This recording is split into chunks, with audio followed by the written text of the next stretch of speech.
bringing up all the strengths-nya dia gitu. Jadi misalnya dia jago banget di art, ya dia akan bekerja keras untuk artnya sehingga dia outstanding. Apa saja keberhasilan yang dapat diraih oleh penyandang disleksi? Banyak banget ya. Lagi pula sekarang tuh kita gampang kok mau search sendiri gitu ya. Kalau untuk hal ini ya, keywordnya disleksia, kemudian successful dyslexia persons gitu ya, itu bisa muncul banyak banget tokoh-tokoh dunia ya yang disleksi sebenarnya gitu. Jadi dia bisa apa aja, bisa jadi apa aja sesuai dengan passionnya, minatnya, bakatnya gitu ya. Yang penting dalam keseharian itu dia betul-betul punya strategi untuk overcome, mencari coping strategi untuk mengatasi segala challenge-nya, dan kemudian berjuang banget untuk bringing up all the strengths-nya dia gitu. Jadi misalnya dia jago banget di art, ya dia akan bekerja keras untuk artnya sehingga dia outstanding, sambil bagian-bagian yang mungkin kesulitannya atau challenge-nya sebagai disleksi itu dia juga cari strategi gitu ya. Tapi kalau pertanyaannya bisa apa aja, coba cek, lalu tulis di kolom komen. Penyandang disleksi dewasa siapa yang jadi aktor, siapa yang jadi produser, jadi scriptwriter, jadi penulis buku ya, kemudian jadi penulis komik, olahragawan, dokter, agamawan, banyak banget. Coba deh tulis di kolom komen kalau kalian tahu ya. Nah, dokter anak tuh sebetulnya hanya punya kewenangan untuk mengelola kasus-kasus di usia anak, yaitu sampai 18 tahun. Dokter, ada kasus di mana individu udah berusia 20 tahun dan merasa bahwa dirinya ADHD. Ya mungkin self-diagnostik ya, atau cocokologi gitu. Pertanyaannya, ini harus divalidasi atau diverifikasi ke profesional apa? Ke dokter anak atau ke psikolog gitu ya. Nah, dokter anak tuh sebetulnya hanya punya kewenangan untuk mengelola kasus-kasus di usia anak, yaitu sampai 18 tahun. Jadi untuk teman-teman yang udah di atas 18 tahun bisa menghubungi atau konsultasi kepada psikolog ya, psikolog klinis atau kepada psikiater. Jadi kita juga nggak bilang terminologinya kamu salah, kamu masih salah, kok salah mulu gitu, nggak ya? Cara memotivasi anak disleksia menurut kalian gimana? Soalnya seringkali niatnya ngasih motivasi, tapi yang ada anaknya nguji kesabaran, anaknya ngegas, ibunya juga ngegas gitu ya. Atau mungkin guru juga ikut bertanduk dan bertaring. Pada prinsipnya tentu bagus untuk memotivasi mereka, tapi yang perlu dipastikan kita jangan membandingkan dia dengan siapapun, dengan orang lain. Biasanya kita akan mereview progresnya, dan kita lebih utamakan step pertamanya gitu ya, kita lebih utamakan untuk pointing out apa yang sudah hebat dari dirinya. Jadi kalau misalnya dia mengerjakan tugas, katakanlah ada nomornya, maka pertama kali kita mengapresiasi apa yang sudah benar dulu dengan apresiasi yang pantas ya dan signifikan. Baru kemudian kita memberikan notifikasi pada kasus-kasus atau pada soal-soal yang mungkin belum sempurna atau belum tepat. Jadi kita juga nggak bilang terminologinya kamu salah, kamu masih salah, kok salah mulu gitu, enggak ya. Kita bilang, oke, ini udah keren banget, yang ini benar, ini sempurna, dan seterusnya. Bagian-bagian yang ini, bagian-bagian yang misalnya beberapa gitu ya, ini kita coba lagi gitu ya, karena belum tepat. Oke, ini sebagai salah satu contoh. Jadi kalau misalnya dia sudah melakukan dengan tepat, itu kita bisa kasih marka yang cukup signifikan ya.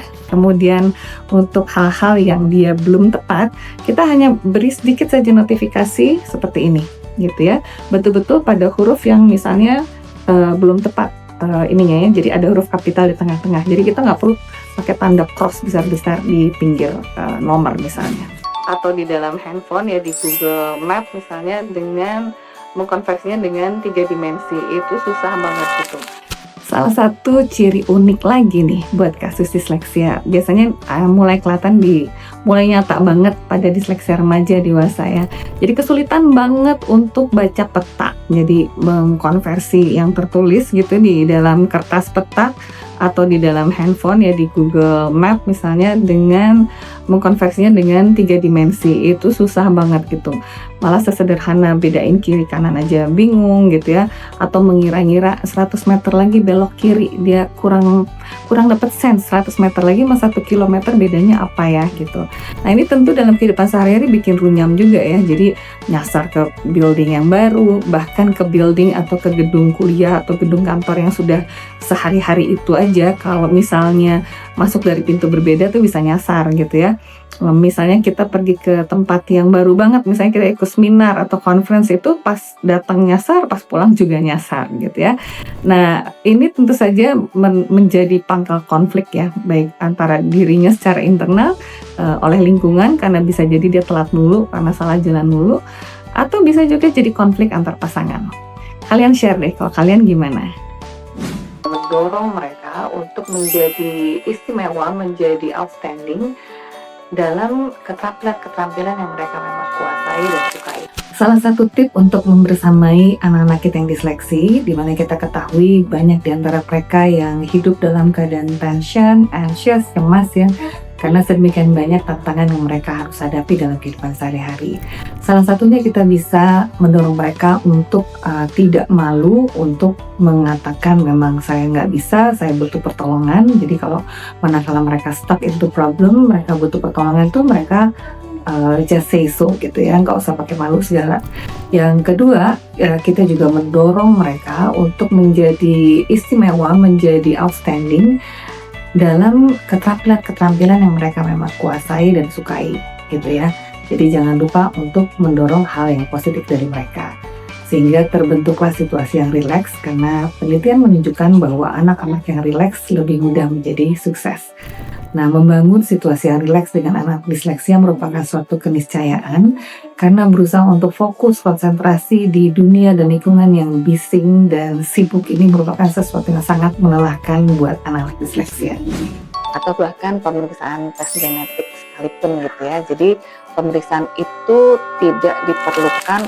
Di luar sana banyak terdapat atau penawaran ya pemeriksaan penunjang untuk menegakkan diagnosis disleksia yang sebetulnya tidak perlu. Misalnya ada pemeriksaan MRI kepala, CT scan kepala, kemudian pemeriksaan elektroensefalogram atau EEG, atau bahkan pemeriksaan tes genetik sekalipun gitu ya. Jadi pemeriksaan itu tidak diperlukan untuk menegakkan diagnosis disleksia.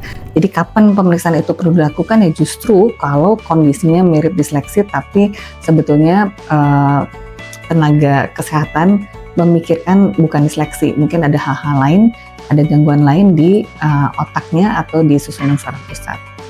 Jadi untuk disleksia kita tidak perlu melakukan hal-hal sedemikian. Kalaupun baca biasanya nggak sampai tuntas tuh bacaannya. Terus kalau misalnya kita tanya tadi yang dibaca apa nih sayang, dia kayaknya gampang aja bilang nggak tahu ya. Beberapa tanda anak kesulitan membaca yaitu anak-anak ini enggan membaca gitu. Pokoknya kalau baca itu kalau bisa dihindari. Kalau baca nanti komennya tuh sambil menghindar, dia bilang tuh baca tuh bosen, capek gitu ya. Kemudian kalaupun baca biasanya nggak sampai tuntas tuh bacaannya. Terus kalau misalnya kita tanya tadi yang dibaca apa nih sayang, dia kayaknya gampang aja bilang nggak tahu gitu ya. Bahkan kalau kita pancing-pancing tadi yang kamu baca bahan bacaan dia dengan pengetahuan awal dia tuh kayak nggak nyambung banget gitu. Padahal harusnya sih nyambung gitu ya. Misalnya dia baca tentang hutan, tentang binatang-binatang di dalam hutan gitu. Kemudian kita bahas gitu ya, kamu pernah nggak ke hutan? Kamu pernah nggak, bisa nggak kamu dijelaskan hutan tuh kayak gimana? Di hutan tuh ada binatang gini-gini, pernah nggak kamu lihat binatang itu di mana dan seterusnya. Nah itu bisa segitu kayak nggak nyambungnya aja dengan pengetahuan dia sebelumnya yang menurut kita harusnya ada gitu ya. Kemudian apalagi tandanya yaitu mereka biasanya susah untuk bikin ringkasan atau menyimpulkan ya, nggak tahu ide pokoknya, susah untuk bisa merecap gitu, bikin summary atau bikin ringkasan dari cerita yang mereka baca. Bukan hanya isolation word, satu-satu baca gitu, satu-satu kata padahal dalam teks gitu, dalam paragraf, tapi keterampilan untuk membaca sambil membaca connected text. Fluency in reading atau kelancaran dalam membaca sebetulnya merupakan bridging atau gabungan dari dua keterampilan, yaitu keterampilan decoding atau keterampilan teknik membaca itu sendiri, dan juga keterampilan atau kemampuan untuk comprehension, kemampuan pemahaman akan apa yang dibaca gitu ya. Dan salah satu komponen terpenting dalam program membaca ini supaya dia jadi fluent reader adalah bagaimana seorang anak sejak dini itu udah bisa membaca, bukan hanya isolation word, satu-satu baca gitu, satu-satu kata padahal dalam teks gitu, dalam paragraf, tapi keterampilan untuk membaca sambil membaca connected text atau kata berikutnya. Jadi sambil dia membaca paragraf gitu ya, satu paragraf misalnya, dia kan baca kata per kata gitu ya, tapi anak-anak yang akan mudah jadi fluent reader biasanya dia baca kata ini plus langsung connected text-nya gitu, dia langsung bisa baca kata berikutnya, dan otomatis ini memberi peluang dia untuk memudahkan membaca lebih paham gitu ya. Jadi ini merupakan keterampilan yang juga perlu kita latih sejak awal.